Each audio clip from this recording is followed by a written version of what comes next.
गोवाना में ईद उल फित्र के मौके पर मीठी ईद की खास सौगात फेनियाँ और सवैयाँ लाजमी खरीदी जाती हैं। ईद करीब आते ही बाजारों में फेनियों के स्टॉल्स लग जाते हैं। ऐसी जगहों पर भी रश नजर आता है जहां फेनियाँ तैयार की जाती हैं। हर बार की तरह रवान साल भी फेनियों की कीमतों में फी किलो 100 से 150 रुपए इजाफा देखने में आया है।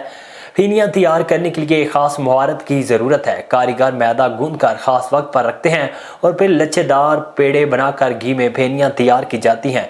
ईद उल फित्र यानी मीठी ईद पर फेनियाँ खाना और अपने अजीज़ो अकारिब को तोहफे के तौर पर भेजना रवायत का हिस्सा है, मगर बढ़ती हुई महंगाई से अब ये रवायत भी दम तोड़ती हुई नजर आती है। आगे बढ़े, आपको बताएं कि पाकिस्तान तहरीक इंसाफ की क़यादत की जानिब से प्रेस कॉन्फ्रेंस का इनेकाद किया गया, जिसमें मुस्लिम लीग नून के रहनुमा बिलाल यामीन सत्ती की जानिब से लगाए गए इल्ज़ामात और जो ज़बान इस्तेमाल की गई उसके रद्द अमल में शदीद मजम्मत करते हुए कहा है कि कौटा की रवायत ऐसी सियासत की मुतहम्मिल नहीं हो सकती। मज़ीद जानते हैं राजा परवेज़ इकबाल की इस रिपोर्ट में गया, जिसमें मुस्लिम लीग नून के रहनुमा बिलाल यामीन सत्ती की जानिब से लगाए गए इल्ज़ामात और जो ज़बान इस्तेमाल की गई इसके रद्द-ए-अमल में मज़म्मत करते हुए इन्होंने कहा कि कौटा की रवायात ऐसी सियासत की मुतामिल नहीं। दूसरों पर कीचड़ उछालने से पहले अपना माजी देख लें। टूरिज़म हाईवे के हवाले से महज प्रोपेगेंडा करने वाले हमारे कायदीन पर झूठे मन गढ़ंत नोटिस भेज रहे हैं।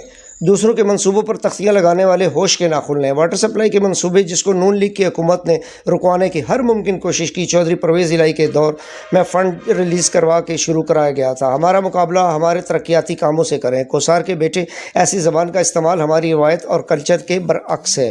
3.5 सालों में PTI के ने रिकॉर्ड काम करवाए हैं, जिसमें टूरिज़म हाईवे, काउटा पिंडी रोड, काउटा रोड, वाटर सप्लाई समेत स्कूलों की अपग्रेडेशन व दीगर मनसूबाजात शामिल हैं। इस हल्के से वज़ीर रहने के बावजूद भी काम न करवा सकते, लिहाजा होश के नाखुन लें और आने वाले इंतखाबात में हमारा मुकाबला करें।